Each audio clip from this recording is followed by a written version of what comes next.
thank you so much for everything you've done for me. I've known you as a father. I've known you as a friend. And just the goodness that exists there it's immeasurable. And I just want to thank you for loving us and chasing after us with that goodness when we deserved it the least. We were rebelling against you, running against you. Thank you for coming after us, even when we didn't want it. We didn't even look like we wanted to. So God, please somehow use a goofball like me to speak to these kids. Just get me out of the way. And I also want to pray for our favorite basketball player, LeBron. And I just want them to be healthy going into the season. Keep Anthony Davis healthy. He struggles with that. And lead this team to your favorite team, to the NBA Finals and get an NBA championship. In Jesus' name I pray. Amen.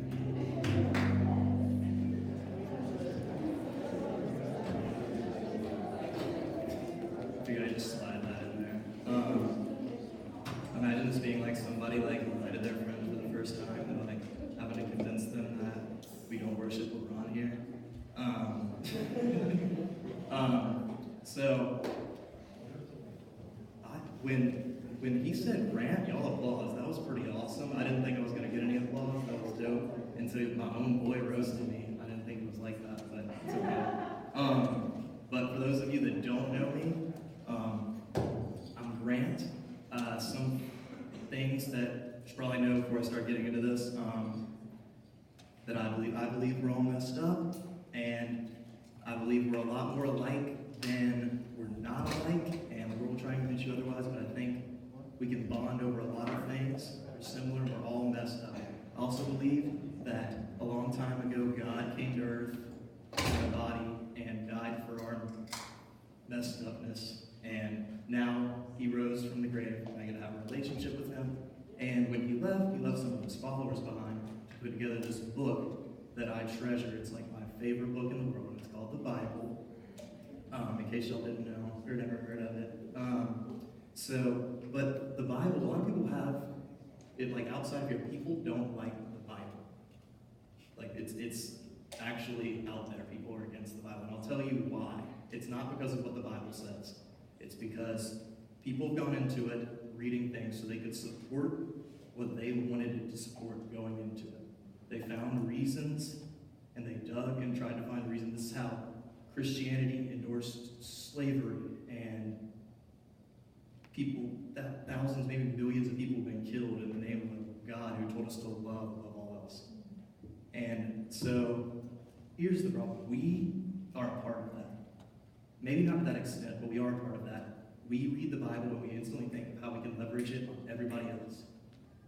We read something good and we think, man, they need to hear this.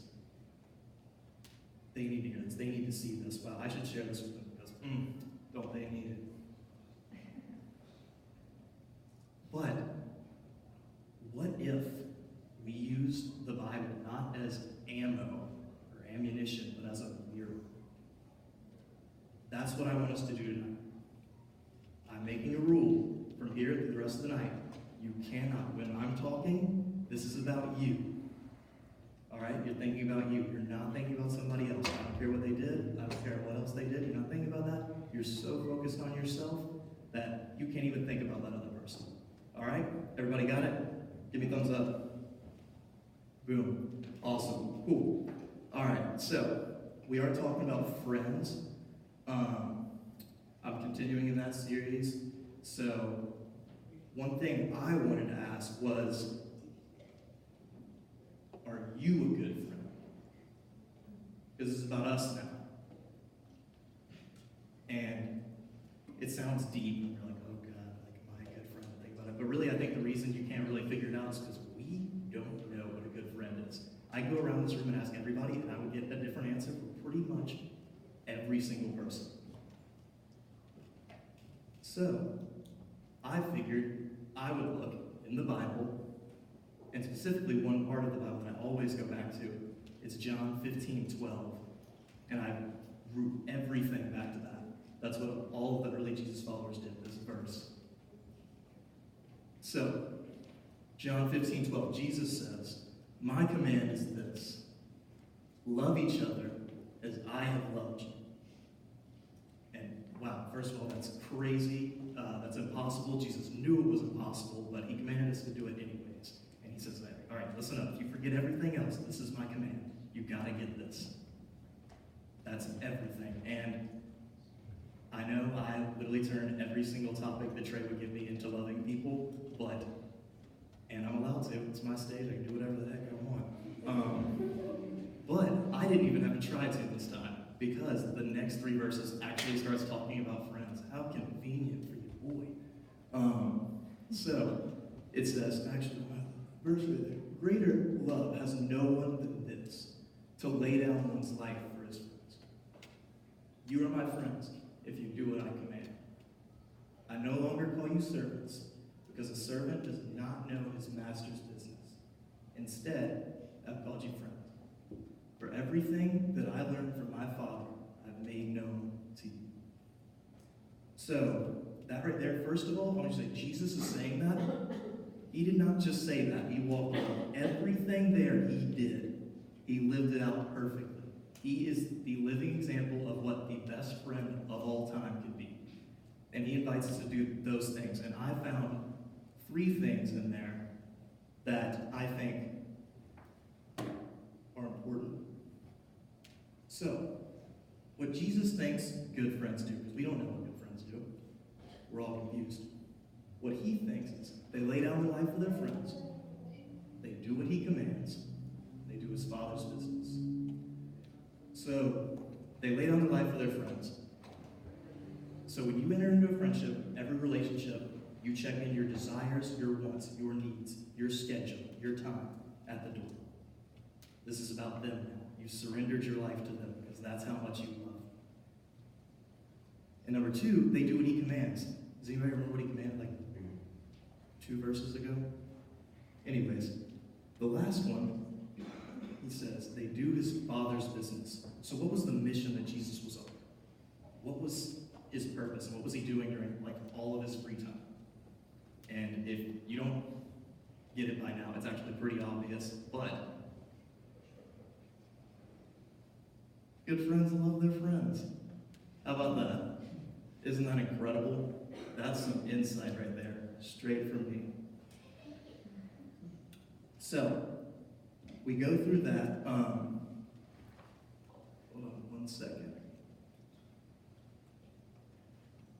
We talk about this loving thing. We know it's important. He gives us all these points.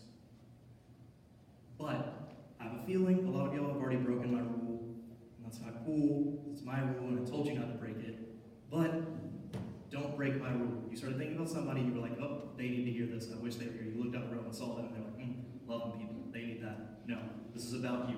Do not do that. I'm telling you, don't do that. So, the problem is, the same thing would happen when we say, what does a good friend do?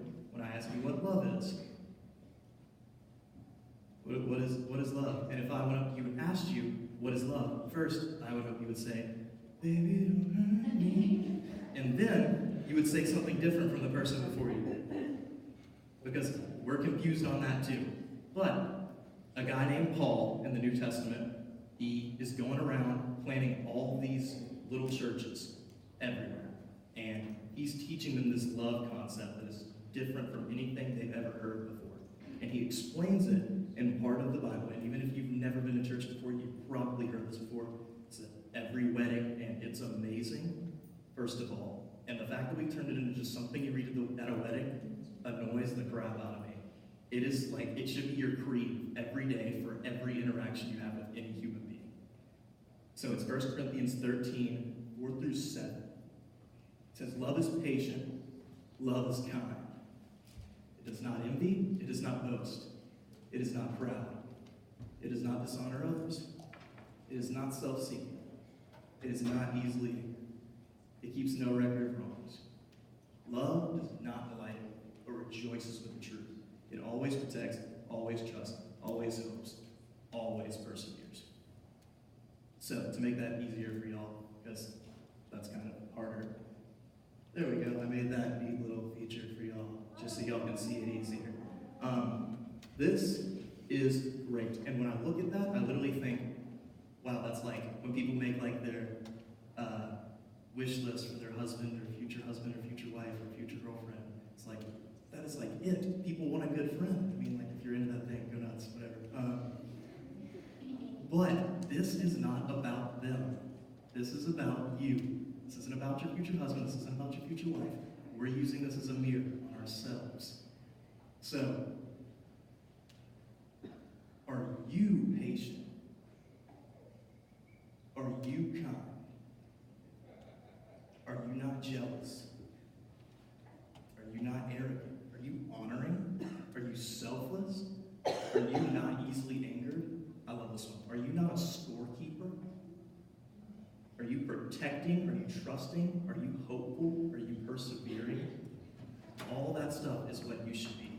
And here's the crazy thing about this concept that Paul was teaching. It caught on to all of these churches. These churches might have never read a Bible verse in their entire life. They might have never heard a worship song, but they knew that command. And they knew what love looked like through Jesus. That was everywhere. And they brought it for every issue they could ever have. It was amazing, and that's what they were known for. And back in John 13, when Jesus gives this command for the first time, he says, a new command I give to you. As I have loved you, you should love one another. Like, all right, we've heard that before. But what he said next, he says, by this the world will know that you're my disciples. Like, they were known for how much they love each other. Jesus said that when people look at the church, they're going to think, wow, those friends love each other.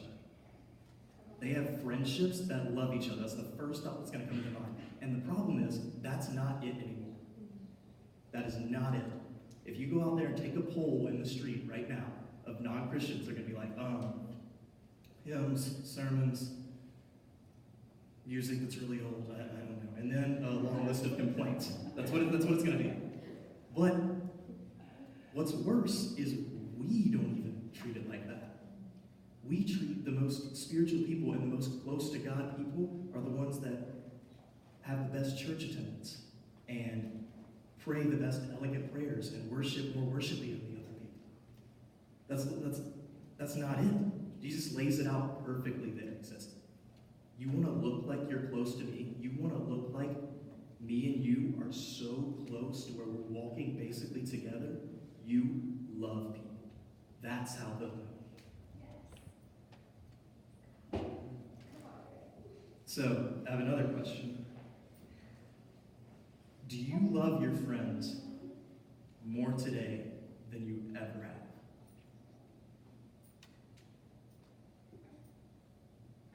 Probably not. But I want to tell you, if the answer is no there, and you think, you know what, I might have loved, you are not growing. And that sucks to hear, but it's true. You're not growing. Jesus perfectly lays that out there. If you tomorrow memorize an entire 3 chapters of the Bible, go to sleep, wake up, and like your friends, love your friends a little bit less than you did yesterday, you took a step backwards. That's what that is. And here's the thing. I've been really, y'all doing all this love stuff, it's almost like too much. The standards are so high, and you thought of somebody else and you broke my rule. And this time, it's okay, I get it. I've done the same thing. And what you do is you're doing what everybody does in every sermon they'll ever hear. You find a loophole. You're okay with doing this on a regular basis, doing this, but then that one friend or that one group of friends, no. And it's probably 2 situations. They did too much. They betrayed you. Y'all were close. They broke your heart. Like, Grant, this is different. And I want to say, I'm with you. I get it. I'm sorry that the world is like that.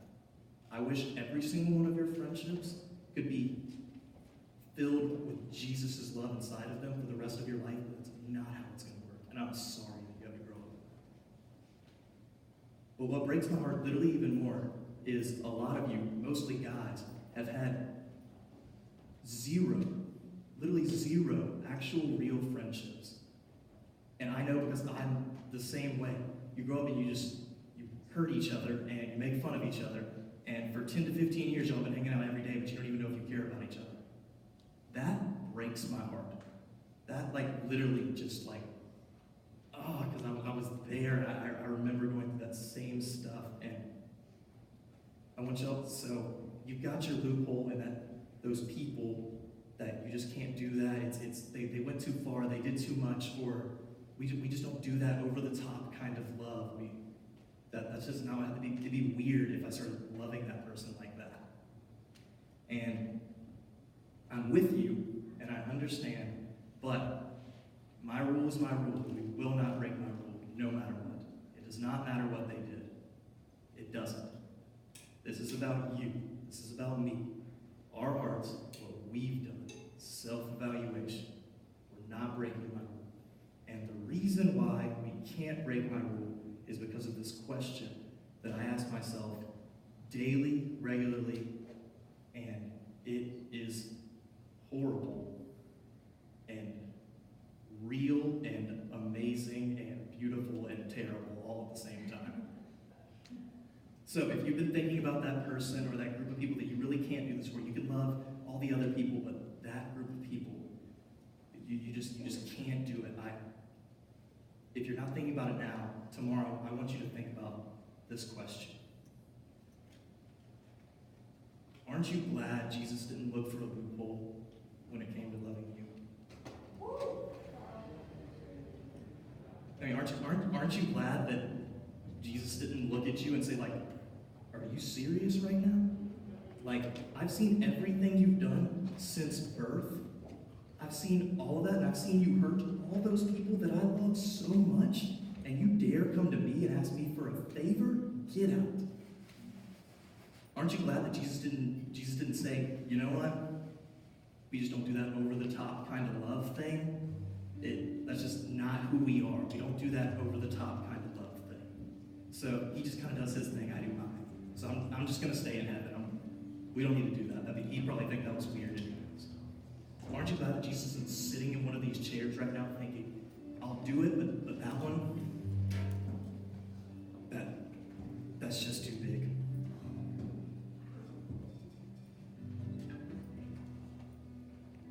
And guys, through that, God had your opportunity.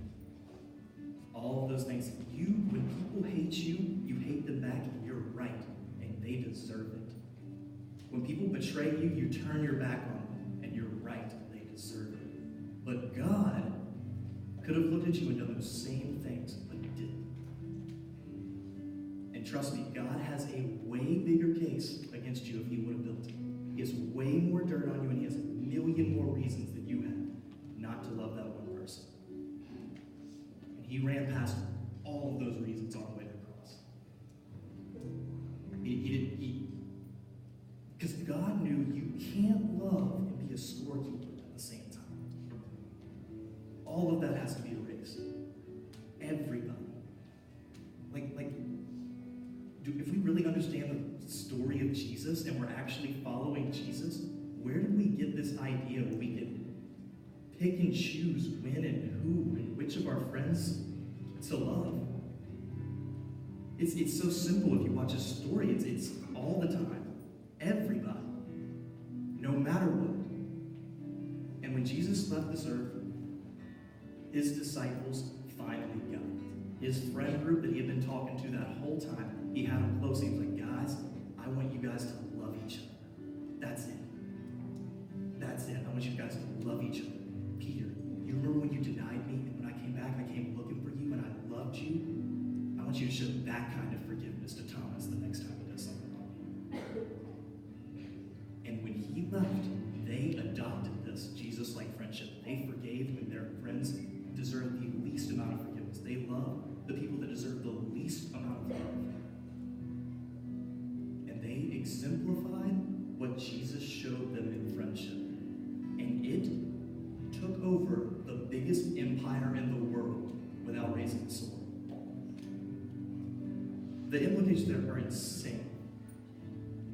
So when it comes to following Jesus, you